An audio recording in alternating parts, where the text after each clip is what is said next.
Le plus grand miracle, ce n'est pas les sourds qui entendent, ni les aveugles qui voient. Le plus grand miracle, ce n'est pas la résurrection des morts. Le plus grand miracle, c'est quand une âme donne sa vie au Seigneur Jésus-Christ. Amen. Le plus grand miracle de la parole de Dieu, ce n'est pas la résurrection des morts, c'est de quitter les ténèbres et venir à la lumière. C'est pourquoi la Bible dit, il y a la joie au ciel lorsqu'une âme donne sa vie au Seigneur.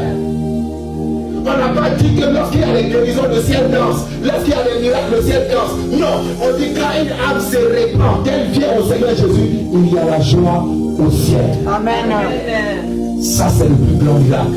Pour être le choix de Dieu, il faut être quelqu'un qui apporte la joie au ciel. Pour être le choix de Dieu, il faut apporter la joie au ciel. Et comment on apporte la joie au ciel? En étant un canal de bénédiction pour que les âmes soient sauvées. En étant un canal pour sauver la vie des gens. En étant un canal pour délivrer les gens de l'enfer. En étant un canal pour amener les gens des ténèbres à la lumière. Ésaïe chapitre 6, verset 8.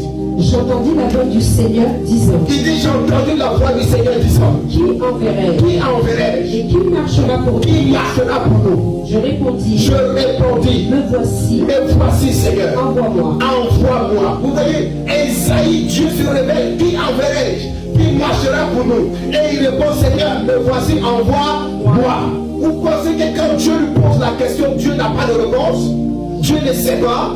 Dieu sait, quand Dieu pose la question, de vous de tout enseigner cela. Quand Dieu te pose une question, ce n'est pas parce que Dieu n'a pas de réponse, mais c'est parce que Dieu attend une volonté de ta part. C'est parce que Dieu attend une décision de ta part.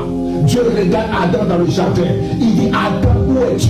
La Bible dit, Dieu est omniprésent. Vous pensez que Dieu ne sait pas où il est? Dieu sait où il est. Mais Dieu savait que l'atmosphère avait changé. Dieu savait que le regard avait changé. Pourquoi? Parce que la Bible enseigne que Dieu venait voir Adam dans le jardin presque tous les soirs. Et il vient un soir au lieu habituel, il n'est pas là. Mais il sait où il est. Mais il se posait la question, où est-ce qu'il est? Il est quelque part. Mais je vais faire semblant, je vais poser encore la question. Adam, où es-tu? Il dit, Seigneur, j'ai entendu ta voix, mais je me suis caché. Toi, tu crois que tu peux te cacher aux yeux de Dieu? Personne ne peut se cacher aux yeux de Dieu. La Bible dit quoi? Dieu voit une fourmi noire sur une pierre noire dans le noir.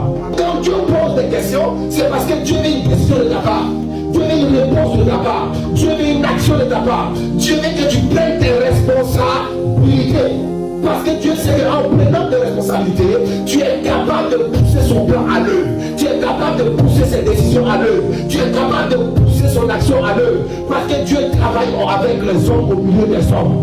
Il dit, Seigneur, me voici, envoie-moi. En disant, Seigneur, me voici, envoie-moi. Il venait de donner le cursus au Seigneur. Il venait de donner le feu vert au Seigneur. Il venait de dire à Dieu, Seigneur, tu peux faire ce que tu veux. Tu peux agir comme tu veux. Dieu sait ce qu'il veut faire avec toi. Mais Dieu a besoin que tu lui dises, me voici, envoie-moi. Parce que si tu ne dis pas, me voici, fais ceci, Dieu ne fera pas. C'est pourquoi Dieu peut voir ta situation. Dieu peut voir ton cas. Dieu peut voir ton besoin. Mais il a besoin que tu parles. Parce que si tu ne parles pas, Dieu ne fera pas. Si tu n'agis pas, Dieu ne fera pas. Si tu ne te lèves pas, Dieu ne fera pas. Parce que Dieu n'est pas un Dieu de désordre. Et Dieu n'est pas un Dieu qui impose forcément les choses aux gens. Non, il te présente le bien et il te présente le mal. Et il te dit, voici le bien, voici le mal. Voici la bénédiction, voici la malédiction. Mais choisis la vie afin que toi tu vives, toi et ta postérité. Donc c'est à toi de faire le choix.